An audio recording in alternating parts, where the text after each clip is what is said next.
Шайыңды іш балам. Әже, неге бізбен тұрмайсыз? Ахмет, Димаш, олар бірге әжесімен тұрады ғой. Қызым, әжеңнің өз үйі бар. Иә. Шелпегіңде келсеш? Құран оқылған жоқ қой, қалай жейміз? Құран оқылмаса жеуге болмайды деп кім айтты? Болмайды. Әкелсең енді. Сәрсен! Әкелесің бе жоқ па?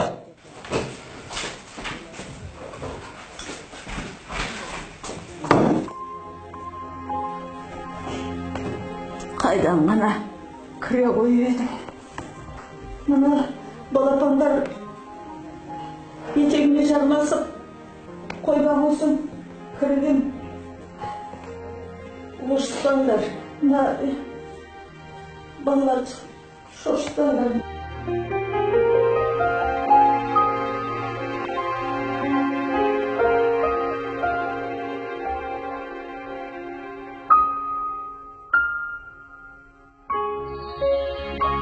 Ey Allah Teala, осы оқыған Құран кәрімізде Пайғамбарымыз саллаллаху алейхи ва саллям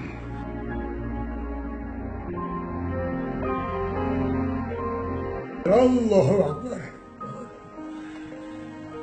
Бисмиллахир-рахманир-рахим. Ақсақал. Осы Құран бағыштамай шелпекті жеуге болмай ма? Неге болмас? Біреулер майы шықпаған үйге аруақ келмейді екен. Егер Құран оқылған шелпекті ұрпақтары жесе, соны аруақтарда сонымен тамақтанады екен деп жүр ғой. Жайсыз шелпек пісіру ол біздің салтымыз ғой бірақ. Кез келген адам үшін де ананың орны бөлек қой. Сонау заманда бір сахабаның дәм-тұзы таусылып, о дүниеге аттана алмай қиналып, кәлимаға тілі келмей жатады ғой. Бұны пайғамбарымыз естіп келген кезде бірден анасын шақыртады. Шақыртып, балаңыз қандай еді дейді. Сөйтсе анасы, балам 5 уақыт намазын қаза қылмай оқушы еді, оразасын ұстаушы еді, зекет бітірін беруші еді уақытымен деп шұбырта жөнелгенде пайғамбарымыз тоқтатып, сіздің балаңыз сізді ренжіткен күні болды ма депті. Сөйтсе ана байғұс шынын айтып, ондай күндері болып еді депті. Содан пайғамбарымыз онда отын әкеліп, от жағыңдар. Мына кісінің баласын өртейміз дейді ғой. Сол кезде ана байғұс шашыр етіп, кештім оны. Кешірдім дей бергенде, манаға байғұс баланың тілі кәлимаға келіп, жан тапсырып жүре берді. Егер анаңыз разы болмаса, сіздің оқыған Құраныңыз, ұстаған оразаңыз, тіпті жыл сайын Меккеге барыңыз, бәрі бос, зая деген сөз. Ер адам анасы разы болмай, ал әйел күйеуі разы болмай, жұмаққа кірмейді. Міне көрдіңіз бе? Жұмақ ананың табанының астында деп бекер айтылмаған. Мұның бәрін мен неге айтып отыр дейсіңдер ғой. Осы жаңа, осы сендердің үйлерге жете берген бұрылыста алдымнан бір кейуана қарсы шықты. Әлгі кейуананы көргенде бұдан бір құдая бір 40 жылғы бір уақиға есіме түсіп кетпесі бар ма? Ал енді сол жылы қыс қатты болып, қар деген сұмдық қалың түсті, қатынас жоқ, жабылып қалды. Күндердің күні әлдеқандай бір шұғыл шаруа болып қалып, жолға шығу тура келді.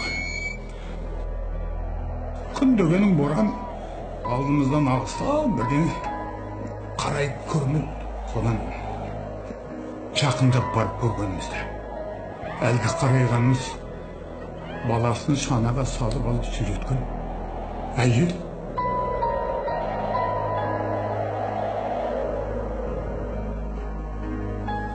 Хош, содан не?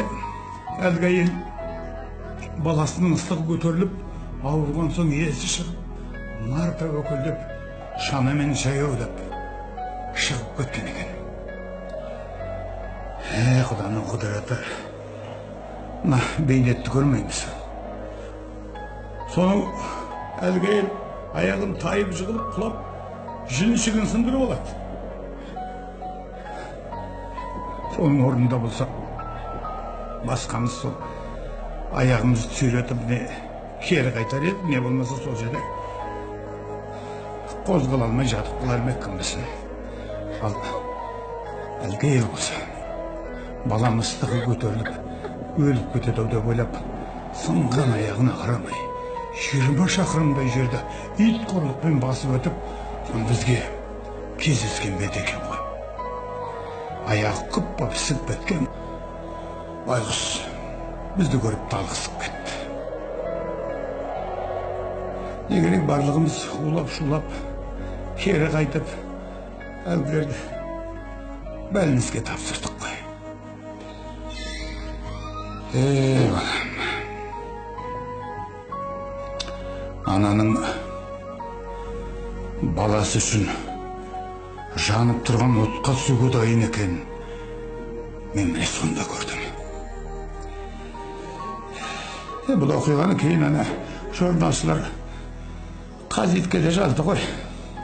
Ондай аналарға алтыннан ескерткіш қою керек қой. Дұрыс айтасың, арағым.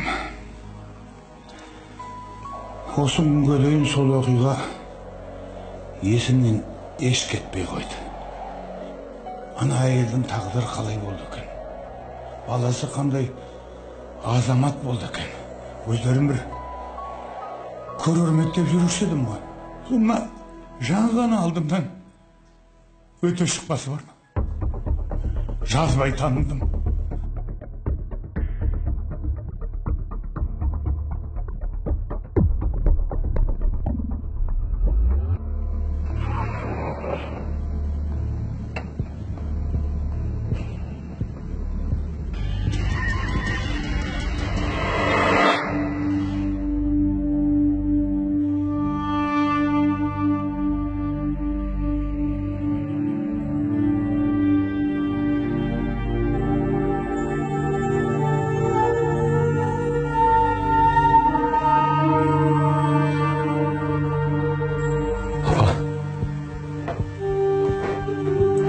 Apa?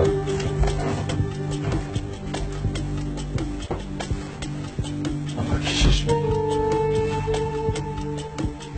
Kişiş mi?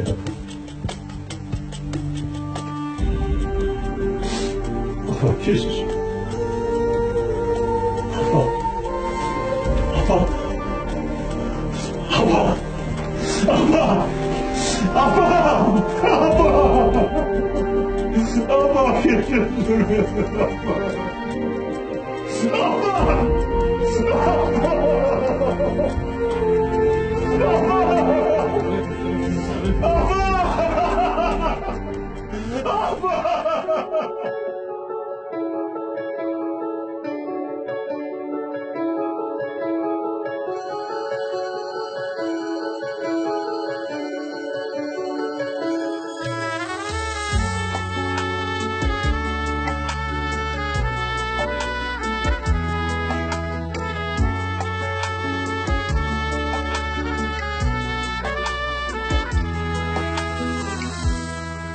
Belkim bağım, belkim sorum var.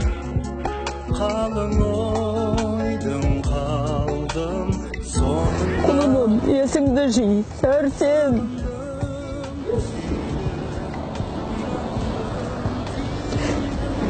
Сәрсен. Ботам. Kulunum. Geçiş mi apa? Kulunum. Geçiş mi? Kulunum. Geçiş mi apa? Geçiş mi apa?